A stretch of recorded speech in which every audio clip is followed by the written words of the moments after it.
Hi guys, welcome to session 4 of Marketing 101. My name is Ankit, and in this lecture series, we are going over the subject of marketing, which is relevant for class 11th and class 12th. So to begin with our today's session, let us start with what we have already covered in the past three marketing sessions. So first and foremost, when we understood what marketing is, basically marketing is analyzing the needs of the customer, identifying their needs and wants, and then building a product around it. So marketing, when you build that product, the aim of the marketing then comes to influence your customer to buy your product and whatever your market offering is. And it basically involves creating value for the customer while you capture the profit.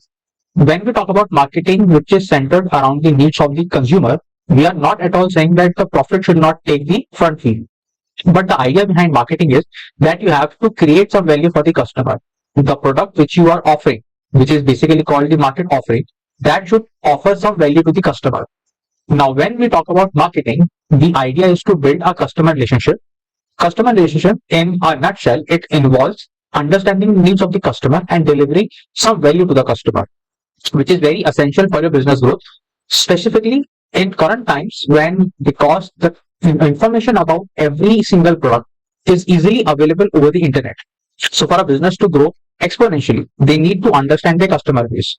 Now, marketing decisions are basically influenced by internal and external factors. We know very well that marketing or any of the business activities, whether it is procurement, production, sales, or any other activity, staffing, none of the business activities, they operate in isolation. So there are always factors which are either within the organization, which are called internal factors, and there are external factors which are continuously affecting the business decision making of the organization.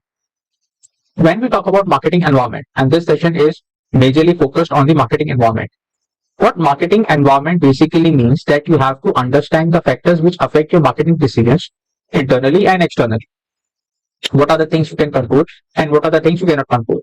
The basic behind market environment is to help firm realize that these forces are going to impact your business. So you have to analyze them and take help of the positive impact and take steps to correct the negative ones.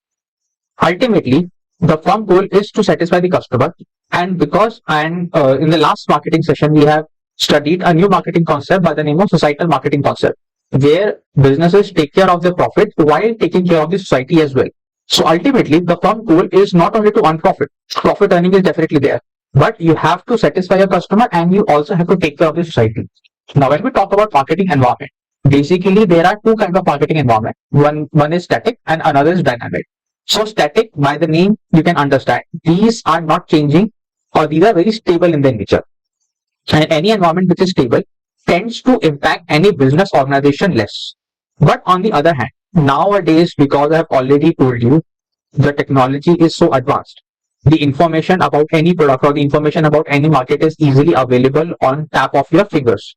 So now new product, new market, new techniques, new competition, government policies, they are very frequent because the environment is changing very frequently.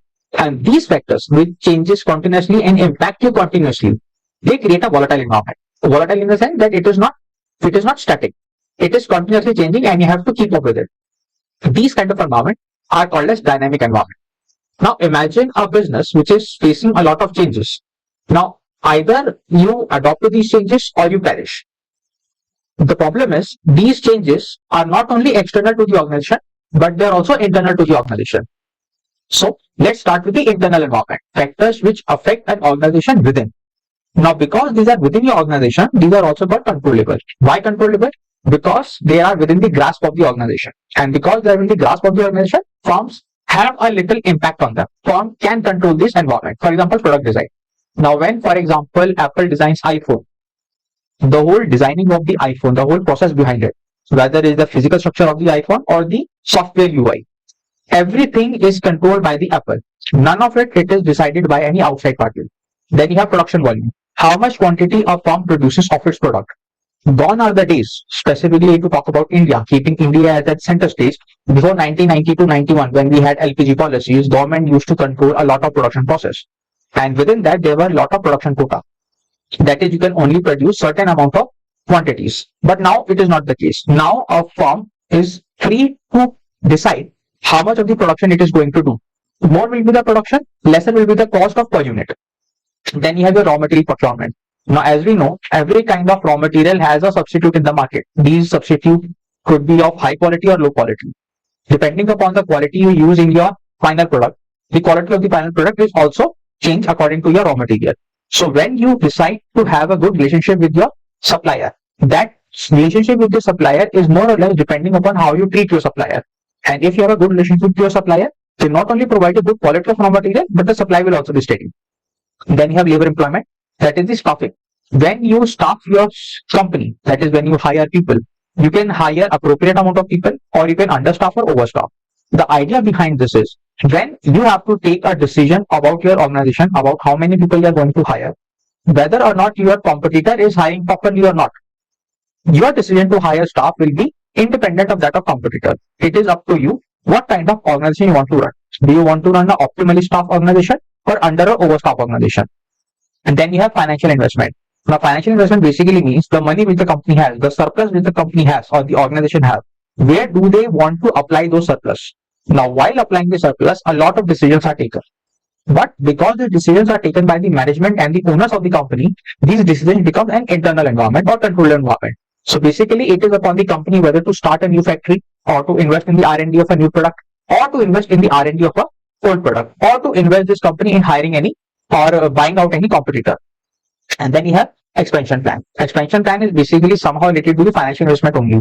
When you have surplus money, you can either invest that product in the same product line or you can buy out a competitor or you can start a new factory to enter into a new market. So basically, whether you want to expand or not, whether you want your current organization to expand in its territory or not, it's entirely upon the decision taken by the organization.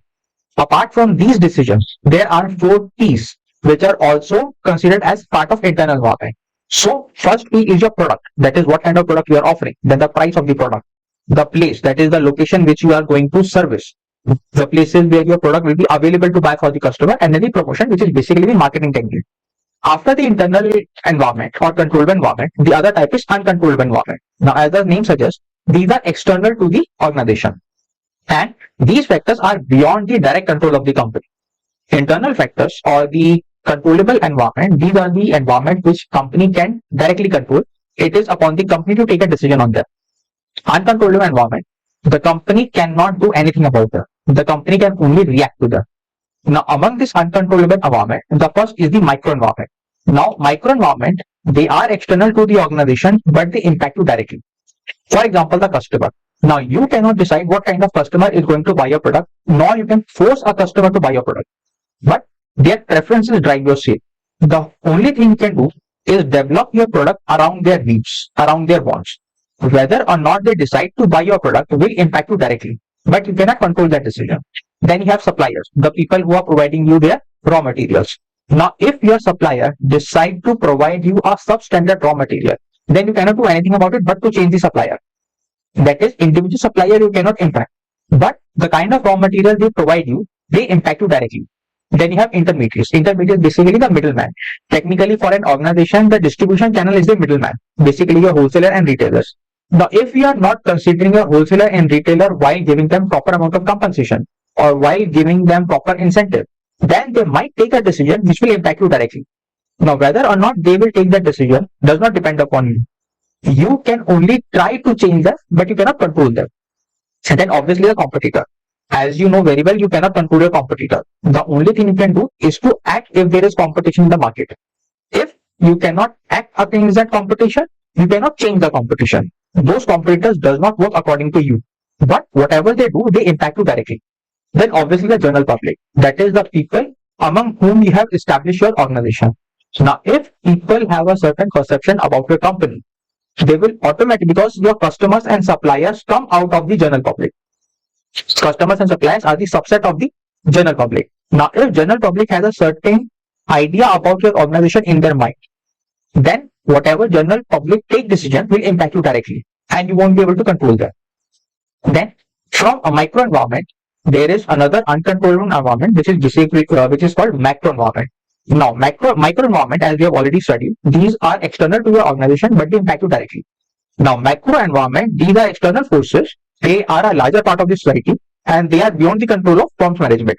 and they impact you indirectly. For example, demographics. Demographics basically mean the population of your society, the structure of the population, the constituent of the population, or the distribution between the population. For example, the total number of males and females in the organization, the people who are earning versus the people who are unemployed, what is the salary distribution, what is the income distribution, what is the age distribution in that population. All these decisions, they impact you indirectly.